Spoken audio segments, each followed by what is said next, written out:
Nia. Je viens de l'école Serigne Amadou Alimbe. Mon père s'appelle Cheikh Tidiane Nia et ma mère s'appelle Jeynaba Tall Guissé. Je suis très content d'avoir remporté le prix. Et mon père est meilleur en mathématiques. C'est pourquoi moi aussi je suis meilleur en mathématiques. Qui vous remercie après avoir gagné le prix? Je remercie mon maître qui s'appelle Michel et mon père. Je les remercie beaucoup. Qu'est-ce que vous dites aux autres élèves? Je les encourage pour la prochaine fois. J'espère qu'ils l'auront remporté. Qu'est-ce que vous voulez devenir maintenant, après avoir réussi les études? Mais à ce moment, je ne sais pas. Mais j'adorerais devenir un footballeur professionnel. Mais un mathématicien n'est pas un footballeur. Voilà, on passe maintenant à la décoration des écoles. Mais mathématiques. Mais ce que je me donne, je prie. Merci. Je suis heureuse, vous m'avez rendu fière ainsi qu'à mes parents. Qui vous remercie? Je remercie à tous les membres de My Medina School ainsi qu'à mon maître. Qu'est-ce que vous dites aux autres élèves, aux autres candidats qui n'ont pas eu à remporter le prix? Qu'est-ce que vous leur dites, les autres élèves qui n'ont pas eu le prix? Je leur encourage pour la prochaine fois, pour qu'ils soient la première comme moi. Ok, merci. Je crois que c'est une belle cérémonie. C'est une cérémonie qui nous a permis, en partenariat avec l'association My Medina School, de primer les meilleurs élèves en mathématiques et en poésie. C'est un concours qui a été organisé par l'association en partenariat avec l'IF. Et nous avons choisi les meilleurs élèves qui ont été primés. Et je crois que les cadeaux qui ont été donnés c'était de très bons cadeaux. Mais ce n'était pas ça le plus important. Le plus important, c'était d'abord de mettre les enfants à l'épreuve, de leur faire savoir qu'ils sont compétents, ils sont capables de faire quelque chose, qu'ils sont capables de produire quelque chose. Et ce dont ils sont capables, qu'ils puissent demain exploiter ça. On avait ciblé les mathématiques surtout, le français. Et donc c'est un stimuli. C'est juste pour encourager les enfants à travailler davantage et que les autres aussi qui ne sont pas là, qui puissent aussi s'inspirer de leurs camarades pour travailler davantage. Donc c'est justement cultiver l'excellence que ce concours a été organisé pour pouvoir accompagner les enfants de Médina. En somme, ça a été réussi, ça a été une belle fête aussi. Quelle appréciation faites-vous du geste que fait My Medina School? Oui, ils font beaucoup de choses pour les écoles, c'est ça qu'il faut dire. Parce qu'en début d'année, ils ont doté de fournitures à l'ensemble des écoles, des élèves de la Médina. Ces fournitures ont permis de soulager les parents. Aujourd'hui, ils reviennent pour organiser un concours de poésie et de mathématiques en partenariat avec l'IF, en dotant les élèves de prix assez conséquents. Et de tous ceux qui ont participé, ils ont même eu à donner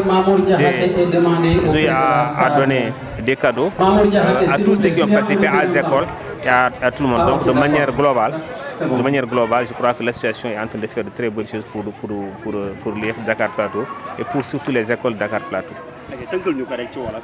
Donc, je suis la vice-présidente de... D'accord. Alors, je m'appelle Salah Seck. Je suis la vice-présidente de l'association My Medina Schools, donc qui existe depuis 2015. Alors, le premier but de l'association est d'offrir des fournitures scolaires aux écoles primaires publiques, en premier lieu de la Médina. Parce qu'il faut dire que le président, l'initiateur de cette association, il s'appelle M. Mangone Cham, il vit à Londres, mais c'est un enfant de la Médina. Donc il a vécu, il a grandi ici jusqu'à ce qu'il aille à l'extérieur. Donc vu les conditions qu'il avait laissées ici, il a jugé nécessaire d'ouvrir cette association pour venir en aide aux écoles primaires publiques. Parce qu'on s'est dit que beaucoup d'enfants défavorisés y sont. Donc le fait de leur donner des fournitures scolaires leur permettront de continuer dignement et sereinement leur année scolaire. Donc depuis 6 années maintenant, c'est ce qu'on fait. Et l'on s'est étendu dans d'autres quartiers, donc on ne s'est plus limité à la Médina. Après la Médina, on est allé au centre Talibou Dabou, après on est allé à Gorée. On a fait les régions comme Fatick, Diofior, Niakhar. On est allé à Moulam. Et puis il y a Touba aussi qu'on a fait récemment et Tivaouane aussi. Pour vous dire que la demande se fait de plus en plus forte parce que sur notre adresse mail, on reçoit des demandes un peu partout des écoles du Sénégal qui demandent qu'on les aide. Donc voilà. Et après 2 années d'existence, on a jugé bon d'instaurer ce concours parce que tout bon parent d'élève doit suivre vraiment son enfant, l'évolution de son enfant. Donc on ne pouvait pas venir suivre carrément chaque enfant qu'on aide. Donc on a jugé bon de faire un concours qui regroupe toutes les écoles primaires publiques de la Médina, donc pour vraiment rehausser le culte de l'excellence. Et depuis lors, Feu Inspecteur Samba Diallo, quand on lui a parlé de ce projet, donc il a vraiment été content, très disponible. Il nous a aidés, guidés pour la mise en place de ce concours. Donc que Dieu ait pitié de son âme. Et depuis lors, les écoles vraiment ont joué le jeu avec les enfants et vraiment ils ont mis leur partition chaque année. Et ce sont les mêmes écoles qui réclament ce concours. Donc pour vous dire que vraiment l'importance que le concours a maintenant.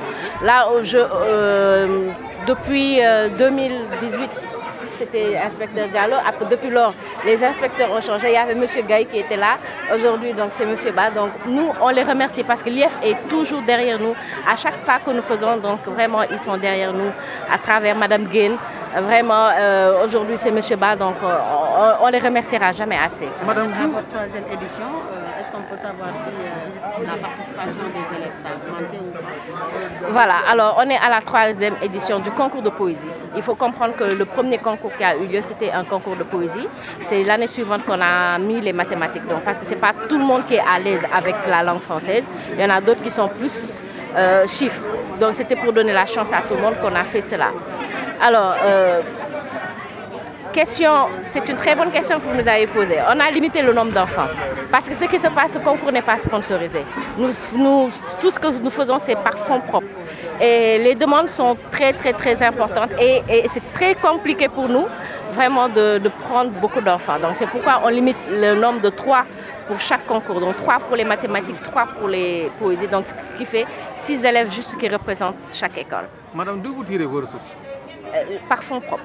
Par fonds propres, la majeure partie, c'est des cotisations, c'est des donations. Quelquefois, un membre voit quelque chose et fait un don important. Là, actuellement, on est en campagne de levée de fonds, justement. Donc, on a un lien sur Diapsi, donc je vais vous transmettre le lien donc, pour recevoir les dons. Donc, les premières années, c'était les basketteurs comme Malay Ndoye, voilà, excusez-moi. Donc, c'est un des parrains de l'association. Il y a eu aussi un footballeur, Moustapha, excusez-moi, donc, parce qu'il y a eu beaucoup de noms, donc, qui nous a beaucoup aidés. Donc, lui, il était dans l'équipe de Guingamp. Malheureusement, il ne joue plus. Donc, au début, c'était eux qui nous finançaient. Vraiment, donc c'était Paris-Levallois et puis l'équipe de Guingamp, c'est eux qui nous finançaient. Mais chaque financement, c'est juste une année. Après, on a eu le BNP Paribas, donc, qui nous avait financé après Accenture. Mais depuis lors, voilà, on va par fonds propres et puis on lance quelquefois des campagnes de levée de fonds sur le net et puis un peu partout, puisque les membres sont un peu à travers le monde. Donc voilà, c'est comme ça qu'on récolte des dons. Mais on n'a pas réellement de sponsors. Quelquefois, BIC vient en appui, Auchan, voilà, ils viennent en appui. Mais vraiment, l'appui conséquent qu'on souhaiterait, on ne l'a pas encore. Et les appuis des autorités, à savoir la mairie? Voilà, donc la mairie, on l'a plus senti dans l'édition, les 2 premières éditions, parce qu'ils nous avaient alloué leur salle, gratuitement, vraiment. Donc il y avait le directeur de cabinet qui venait donc suivre. Voilà, donc on espère par la suite qu'il y aura quelque chose d'autre. Et pour m'avoir choisi comme parrain. Pour le reste, nous faisons confiance. Cette rencontre de ce matin me rappelle 2 choses. Quand je fus élève à l'élémentaire, l'idée d'écrire des poèmes m'est apparue depuis le cours élémentaire, 2e année. Déjà au C2, j'aimais construire de petites phrases au relent d'amour et d'alcool. Mais en réalité, mon premier poème remonte à la classe du 4e du secondaire. Ça, c'est la première chose. La deuxième chose, ça me rappelle cet élève que j'ai eu en classe de CM1, très brillant, mais parti très tôt après, qu'on appelait Yongo Diatta. Et peut-être c'est l'un des rares poèmes qui est un poème didactique. Le garçon, il s'appelait Yongo Diatta. Tu étais là parmi nous en ce lundi d'octobre 1980. C'était la vie. Le paysage était partout verdoyant dans notre belle Casa di Massa. C'était aussi la vie. L'eau du fleuve coulait tout doux de Diana Malari à Sobali, terre de poésie. C'était encore la vie. Tu vivais pleinement ta tendre jeunesse en apprenant la langue de Molière. C'était plus que la vie. Yongo Diatta, 4 ans après, la vie commença à s'effriter. Depuis Sédhiou, première et dernière étape, la vie prend le chemin de la mort. Ndeysaan Yongo, tu préféras retourner au bercail pour rendre l'âme à Diana Malari, où tu reposes désormais dans son jardin. La vie rencontre la mort. Nous ne chanterons plus avec toi, Tcheddo, ni Siga, mais tu ne mourras jamais, jamais, dans le souvenir de ton maître et dans celui de tes camarades de classe comme d'école. Dors en paix, ô Yongo Diatta. Ta vie a été si éphémère, mais pleine de merveilles. Mais comme on me connaît en amour, moi je ne chante que l'amour. Mais le contexte ne s'y prête pas peut-être.